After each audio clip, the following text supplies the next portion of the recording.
An analysis of Kate Chopin's The Story of an Hour. Kate Chopin lived from 1850 to 1904. She had many female mentors throughout her childhood, both the strong and independent widows of her family and the intellectual nuns of her school, who taught Kate to live a life of the mind as well as a life of the home. Her father was twice her mother's age.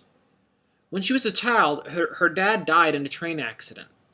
We can see this is connected to what actually occurs within the story.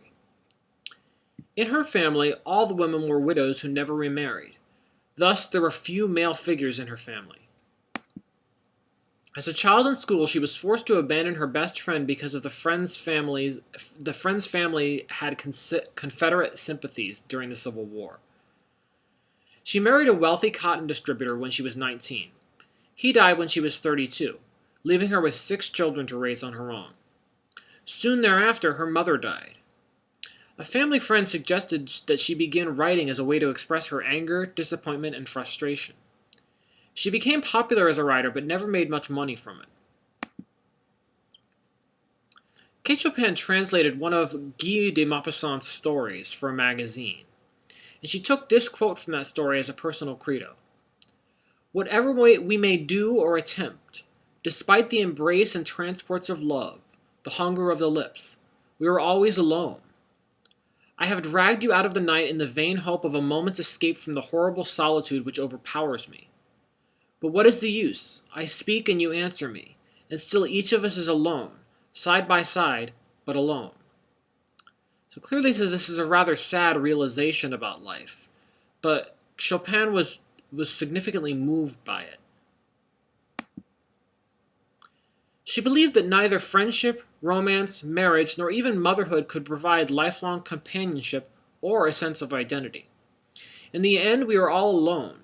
Thus, we must come to recognize and accept and love ourselves. She said, "Perhaps it is better to wake up, after all, even to suffer, than to remain a dupe to illusions all one's life." Chopin was seen as an important writer of the time, expressing a unique feminist sentiment. Within her writing, she displays the internal feelings of women, even in response to the oppression they felt due to the limited roles and inequality of the time. She also wrote about sexual and sensual feelings for women, which was unheard of at the time. In addition, she wrote about some female characters as mentally strong, and not using that in a negative connotation. Within the story, the character of Mrs. Mallard clearly conveys ideas regarding the limitations of women who feel trapped within marriage. Mrs. Mallard does not seem to dislike her husband. In fact, she appears to have genuinely loved him. But the freedom she feels when she believes he has died is overpowering. This reveals the sense of restriction she has felt within marriage itself. The social commentary seems to be about women's roles within marriage, not about the health or happiness of this specific marriage. We see this quote within the story itself. "There would be no one to live for during these coming years. She would live for herself.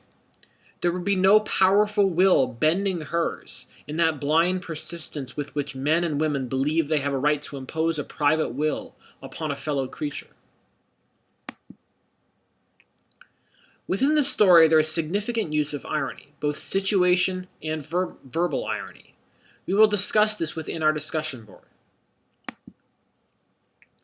In addition, imagery is very significant within the story. We see specific images that are used to reflect Mrs. Mallard's emotional state. We'll talk about this within our discussion board this week.